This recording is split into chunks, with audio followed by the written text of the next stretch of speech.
Hello, everybody, and welcome to this conversation of impact. I'm Kathy Dominy, and today my wonderful, amazing friend has come to speak to us, Dr. Scott Mills. So I'm going to read you a little bit about him, and then I'm going to hand over to him because he's very inspirational. So Scott is a teacher, a guide, and a gentle companion on the journey of human evolution for thousands of people around the world. He has spent the last 25 years helping people who want to create better lives. His compassionate spirit has been demonstrated by his work with youth and people living with HIV. He has spent years focused on the supporting leaders in the world of healing, spirituality, and personal development to spread their message and live abundant lives.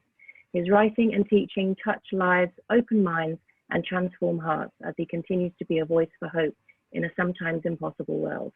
Hello, Scott, and thank you so much for joining us. I'm so thrilled to have you here. Oh my gosh, thank you for inviting me. This is exciting. You know, when I met you over in LA, kind of with this group of extraordinary leaders, I think I told you I gravitated right away to you because you bring such energy and joy and wisdom into the room. And I've been tracking ever since the books you've been writing for kids and the work you've been doing. So this is just a huge honor and a pleasure for me to be in conversation with you today. Oh, thank you, Scott. You're very kind. So you are doing incredible work in the world and very important work, particularly in the climate that we are in at the moment. So can you tell me a little bit more about what you're offering to empower the people that you're helping? Oh my goodness, that's sort of like going through the McDonald's drive-through window and asking what's on the menu. It feels like lately, and I say that with lots of love, it's been such an interesting period because when COVID started, I had stepped out of an old teaching partnership and I had kind of a clean slate. And I decided, I'm going to just see where we go. And then COVID came in, like almost immediately after that shift. And so for the last year, what I've been doing is all kinds of things that have felt like triage work. So ways that we can be supporting people around the world, retreats, podcasts, programs that would help people with their resilience, that would help people feel hopeful again. And there's been a lot. And it's been quite a year. It's been amazing and transformative and beautiful in the midst of lots of grief and lots of frustration, a lot of tension from, families who are all together for a long period of time in tiny spaces. So the primary thing, so there's lots I'm doing, but the primary thing I've been focused on lately is a body of work I call super resilience. So super resilience is not what you think of when most people say resilience. Most people know that old definition of grit plus determination.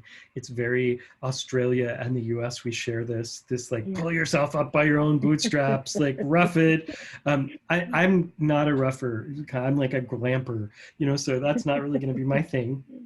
So we redefined resilience and we call it super resilience, which means the capacity to trust life, to be able to ask for what you need when you need it, to receive fully, and to give without expectation. And so I have been teaching for the last year in all kinds of forms and guises that basic core work.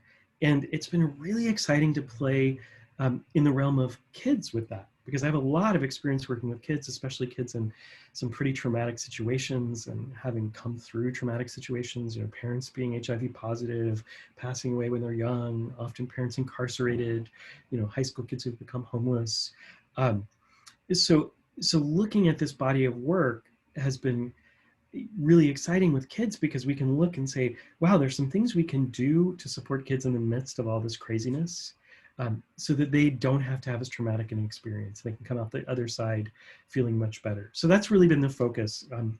Hope that's a good explanation for you. I know that's a lot. No, absolutely. And the thing is, when I've been working with children, is oftentimes they can feel like they have no power, they have no voice, because they're in these situations where they're living by their parents' rules, and then they're the school's rules, and then the community's rules, and all the rest of it. So when things like a pandemic hits and throws everybody into crisis, what are some ways that young people can just take that step back, sort of reconnect with themselves, and in what ways can they feel like they have some control and power within those sort of crisis situations?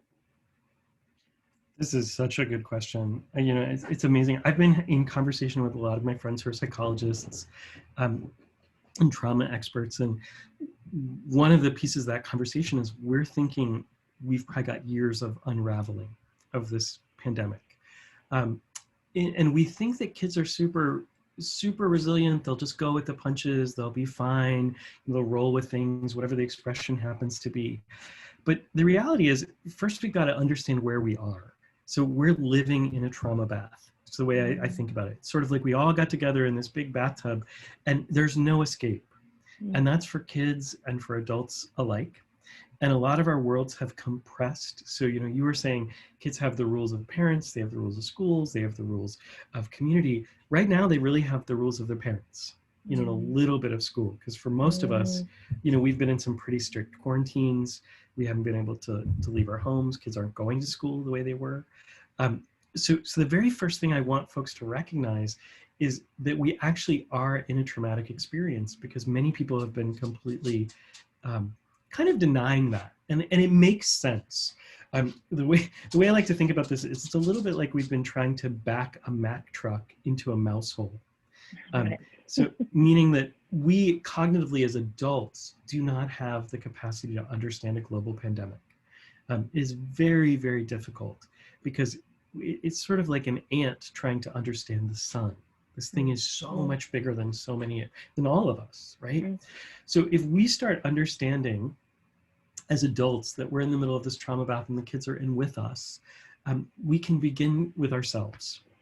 So the very first thing to do is notice how trauma affects us.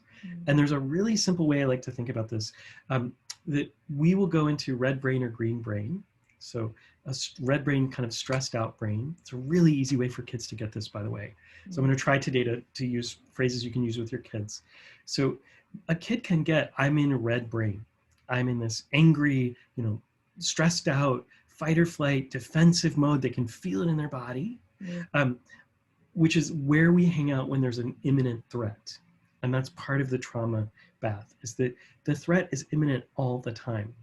And really difficult for kids to understand, especially when their brains aren't fully developed, the difference between the air over there is dangerous and the air in here is not. You know, anybody breathing near me could cause me to die. It's pretty big. So we've got this place that most people have gone, which is red brain. Green brain is a much more open space. It's where parasympathetic nervous system, peaceful nervous system operates. We have to find our way back into parasympathetic nervous system in the moments that we can't do anything. So I usually have people, parents, teachers, focusing on themselves first, because your kids are going to calibrate to you. You know this, I know, we talked about this before. When you're stressed out, when you're nervous, when you're anxious, our kids are like little radio towers. They just pick it all up. We have to learn how to filter that stuff out. So we have to learn not just how to put on a happy face, because the reality is that does nothing for kids. They can see a happy face, but they can feel a tensed parent or a tense teacher. So we have to start by getting ourselves into green brain, which are, you know, just simple techniques like breathing. We can use parasympathetic resets. Lots of tools for this: meditation, guided meditation, yoga can help us get there. For some of us, we just need exercise to move some energy in the body. But we got to get ourselves in green brain, and then we've got to be okay with the emotions we're experiencing. Because if we as adults are pushing our emotions away, and there's a lot of emotions that would feel really good to push away right now. You know, there's the fear, there's the anxiousness, and about so many things. It's not even just about life and death. Am I going to get COVID? Am I going to feel sick? Somebody going to take care of me? We've also had a lot of financial pressures on us. You know, for those of you who have kids and you're going, oh my gosh, you know, I was just doing okay when everybody was working a lot. Now I've got kids and we've got less income. You know, so we've got financial stress. Some of us have older parents. So we're not just worried about ourselves and our kids, we're worried about our parents. So we have all of this emotional stuff that comes up. The more we shut down to that, the harder it is for our kids to express easily their emotions. So it's sort of like being out on in the street and just going, stop traffic, instead of allowing for a steady flow. So I'm going to pause there because you could just get me wound up and I could talk for 4 hours. So you jump in, because I'll just I love what we're talking about. I think it's what you're doing is so important.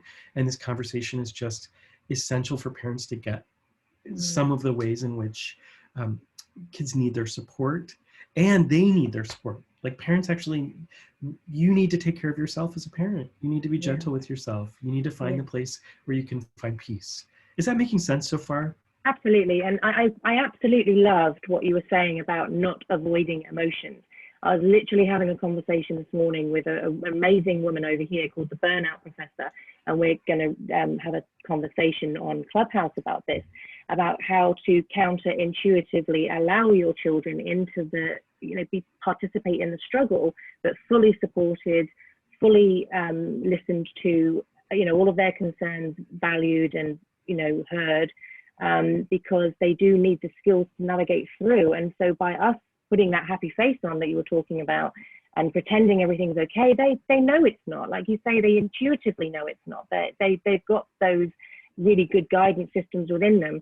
And so to allow them into that experience and navigate through it together is such a gift, but as you say, you need to work on yourself first and get yourself in a place where you are able to accommodate that.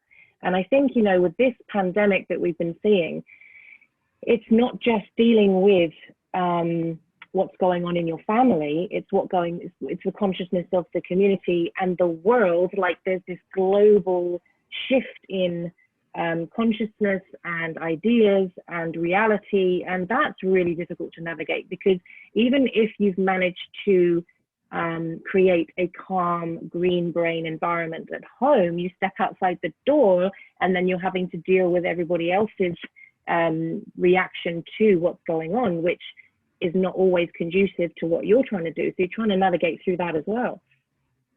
Yeah, there's so much in there to unpack that you just said. So I want to play with a couple of these things. First, I absolutely acknowledge the disruption that's going on in the world. But here's the truth for me. There's always disruption going on in the world. COVID is a particular disruption, but I have lived through many of these. And I'm not even that old. I'm close to 50. I've lived through kind of the remnants of Vietnam, where people were coming back when I was little, over here in the US. All of the PTSD that people were experiencing from that. We've lived through the AIDS epidemic. We've lived through Iraq and 9/11. And now we're living through, we lived through Trump, which, some of us thought we would never make it through. And now we're in a pandemic. So all of these are disruptions. And those are just the ones that are disruptive in a negative way.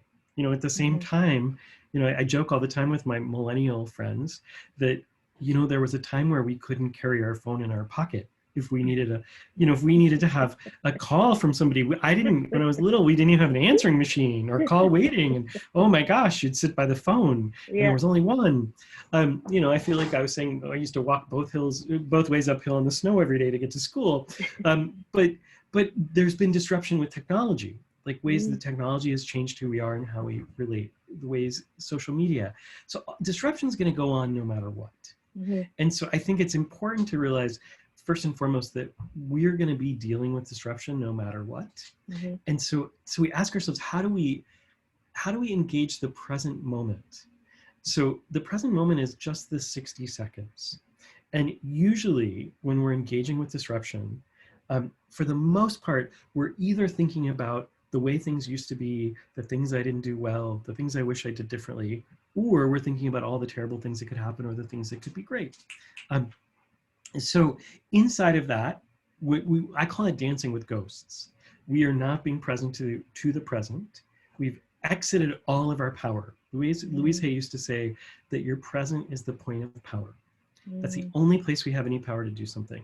So I often, when I'm doing mindfulness work with people, ask them, when is their attention focused? It's a really nice way to think about that. And so when we do a 60-second meditation, which is just noticing, I'll ask folks to notice, are you in the past?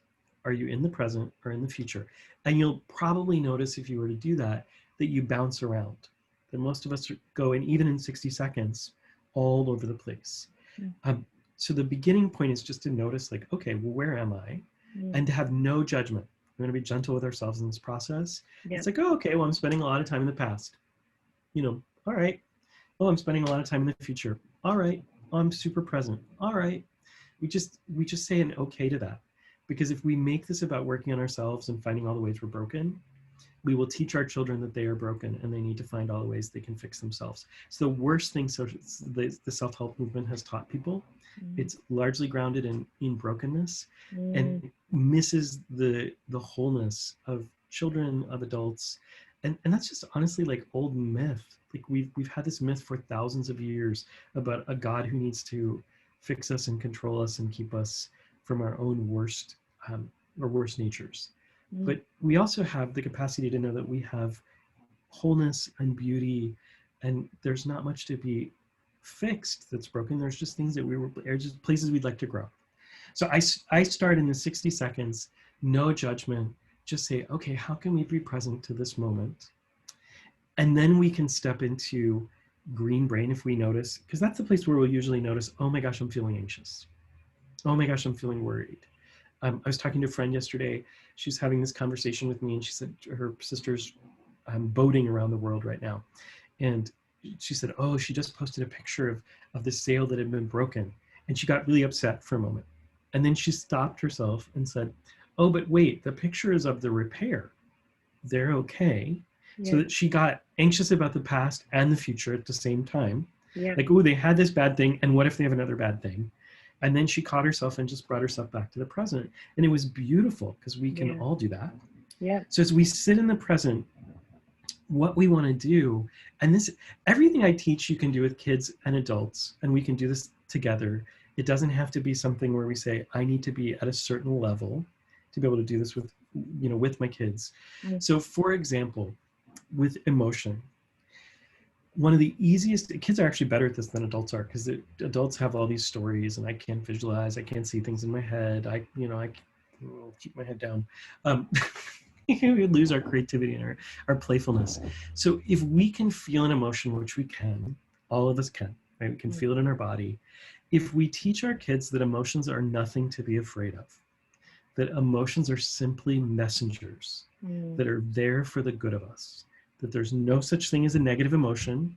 And for as much as I work out of Buddhism, that's one of the places I think that folks have really gotten it wrong. There is this classification of negative emotions, things like sadness, grief, despair. We feel those things, right? All of us, that's part of being human. That's the buffet of human experience includes those. So if we teach our kids, first of all, there's no bad emotion. There's ways that are not productive to act on those emotions, but there's no bad emotion. Our emotions are just messengers. And we teach them how to sit in green brain, which just means breathe, be peaceful, be present, know that we're supported. We can simply check in and go, okay, so how are you feeling? I could say this to a child. How are you feeling? Oh, I don't know. Like we often don't know. Well, can you scan your body and find what you notice? Oh, I've got this thing here. My heart's going boom, boom, boom. Okay, beautiful. And it's always going to be okay for me. When I work with kids, when I work with adults, it's always an okay. Whatever you feel is what you feel. Who am I to tell you feel something different? And as soon as we see what we feel and we allow people to see it, it actually can start to change. So if we go, oh, little one, even a toddler can do this. Like I feel all this anxiousness, right? They may not have a word for it. I feel the thump here. Okay. So can we talk to that thump and can we just simply say, is it okay if we see you? The answer is always going to be yes. Our emotions have a story they want to tell. That's what they're there for. They have a message for us. Okay. So can we ask that emotion if it can just move out arm's distance away from us so we can see it, right? Okay. And part of what we're teaching kids right away, you just had a nice little reset there, little breath that just happened. It's because you're starting to notice right away, oh, if I can move my emotion, if I can find it, then I am not the whole emotion. I am not sadness, I have sadness. Yeah. And that's one of those places where English has done us a disservice in the way that we describe our emotional states. Yeah. I am not sadness, I have sadness, and all kinds of other emotions at the same time. So if I let myself, if it's sadness, just bring it out in front of me, and I just say to my sadness, okay, sadness, I see you. And I don't have any of the judgment we normally carry, because most of us are going, ah, the sadness is so terrible. I wish it was gone. You know, we're exiling parts of ourselves. That is never going to be a good option. Mm. But if I just allow it to be seen and then I think it and I get curious about it, because I'm going to think that emotion because it's a messenger. It's there for a good reason for me. Even if it's in the middle of COVID and I'm worried that mom is going to die or dad is going to die or they're going to go away or I'm going to get sick, right? This is just real life. So we can thank it for all the energy it's putting out to try to tell you something. And for a lot of those, if we ask it, if we get curious, like, what do you really want me to know here? Which is one of the questions you can ask with kids. And you just, as soon as you start to get curious, it actually shifts the relationship so they don't have to be afraid anymore. You know, mom doesn't have to be afraid of her sadness. You can do that with them. Mom can say, oh yeah, I feel some sadness. Oh, hello sadness. So you can do it with your kids. And as soon as we start to get curious, it opens our relationship to this emotion. So the emotion usually just moves and opens up because it was just wanting to blossom like a flower. They only get strong if we ignore them because there's a message they need to tell us. It's like, you know, somebody's trying to tell us our house is on fire. You don't want them just to tap lightly at the door. They're going to keep knocking and knocking and say, hey, Kathy, oh my gosh, I see smoke out your window. Okay, cool, right? It's not to hurt you. And then we just, when we're asking, what do you most want from me? Usually what we hear is, you know, if I'm sad, oh, I just want you to value yourself. I want you to know how important you are. I want you to know how precious this life is. So kids can really easily do that with, and just start to learn how to connect to their own emotions. And if we're lucky, and the parents are doing this too, the kids, if you do it with them in a green brain state, we have this beautiful function we call co-regulation. My nervous system will start to kind of match your nervous system. Usually the one that's the bigger, not bigger in size, but the stronger will be the one that becomes dominant. So for a parent who is, you know, holding space for kids all the time, if you're able to breathe with your kids just for a few breaths, have a parasympathetic reset, and then say, cool, so where do you feel that emotion? Oh, it's here.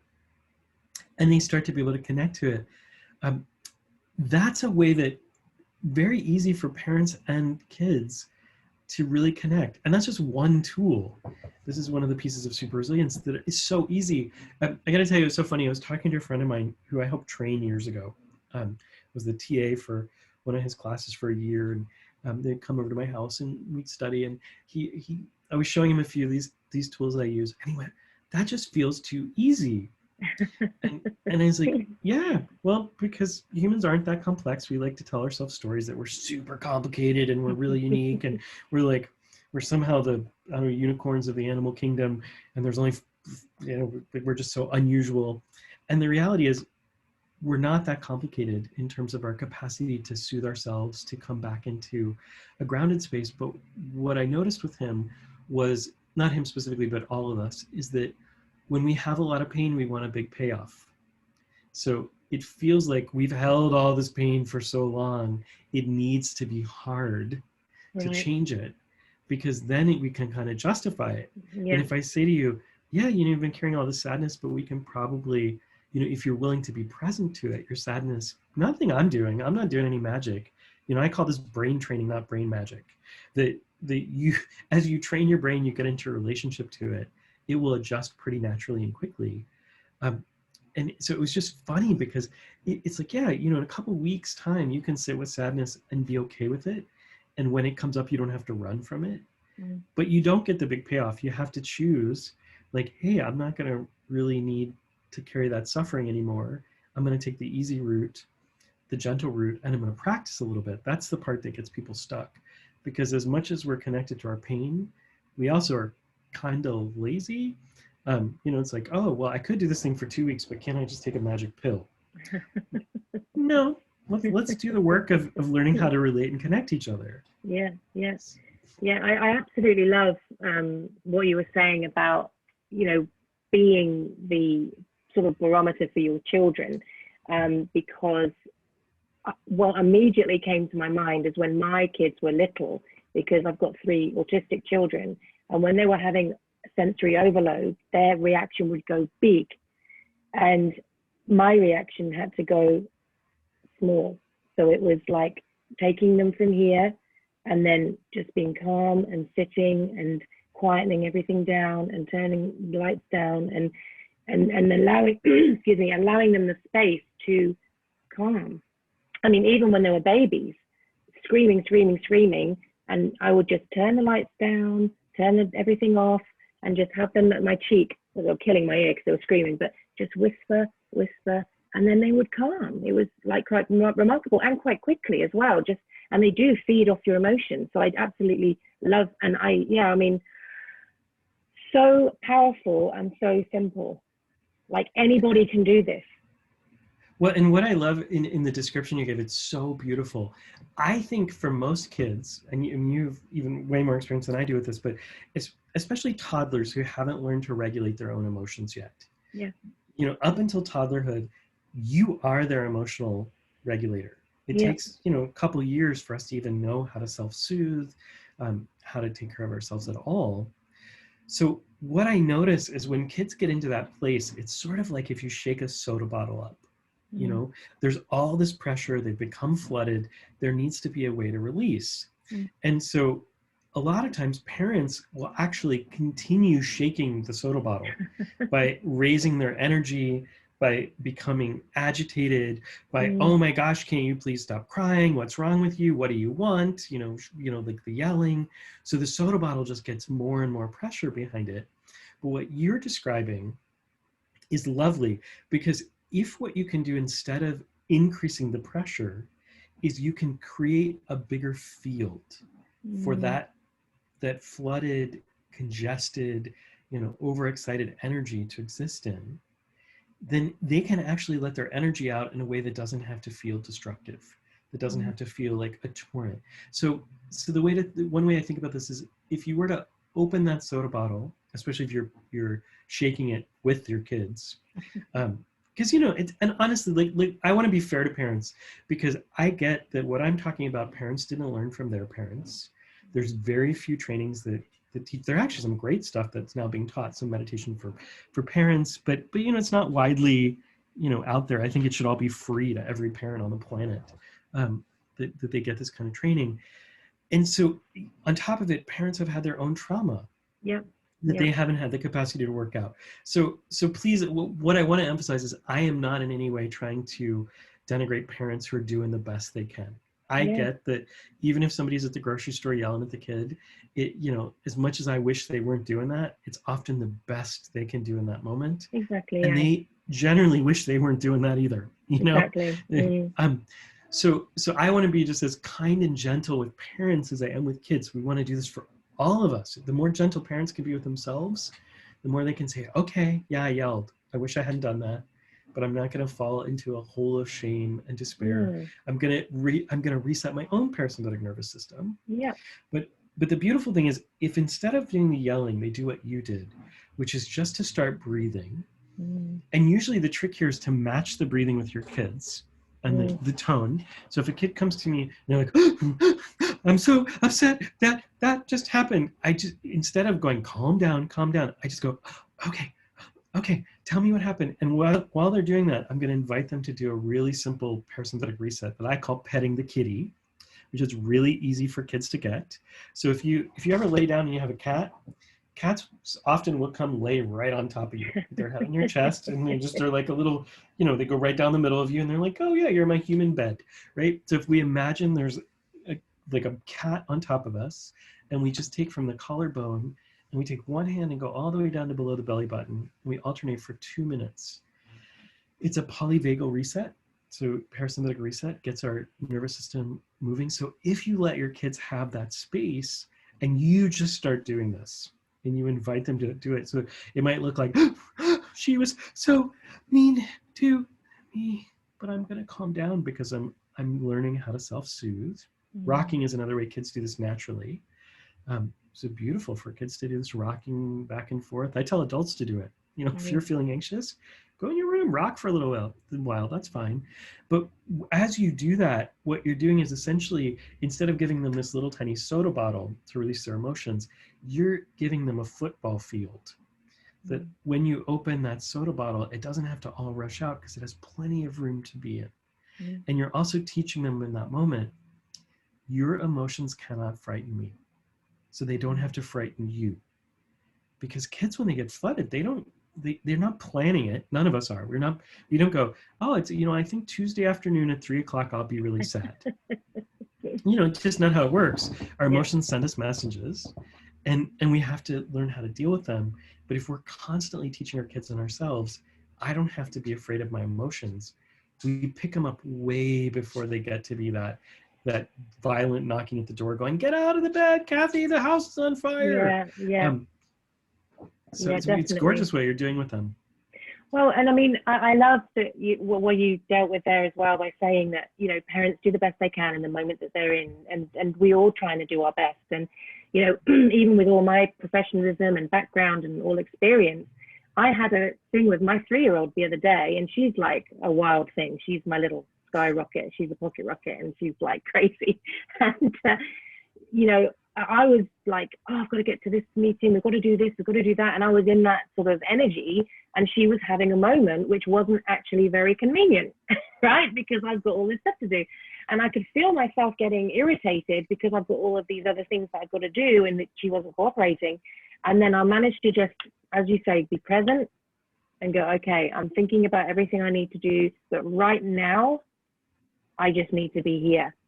And what I did actually, all I did, and I've done this in supermarkets as well, I've got some really strange looks, but I just sat on the floor. And she sort of noticed me sit on the floor. And then she just wandered over, crawled into my lap, and we just hugged and rocked it out, exactly what you said. And I didn't need to say anything. I didn't need to call her over. I just thought, I'm not helping this situation because I'm getting tense and anxious because I know I've got to do all of these things, but I can't just push through this until I acknowledge where she is in this moment and work through it with her. I'm not going to get any of that done. Like, it's not even going to happen.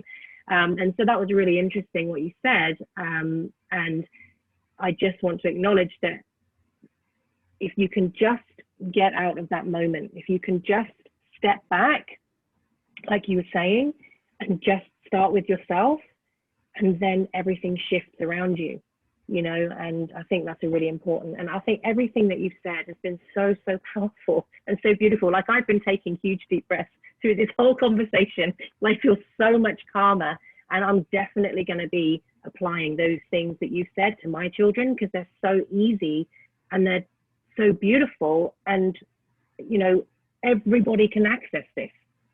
Mm-hmm. Yeah, so I want to just notice one thing. Your daughter wasn't just being inconvenient. She was picking up on the energy you were already in. Yeah, completely. So you're broadcasting like, I'm anxious, I'm running around, I've got a lot to do. And of course she's going to be like, oh yeah, this is fun.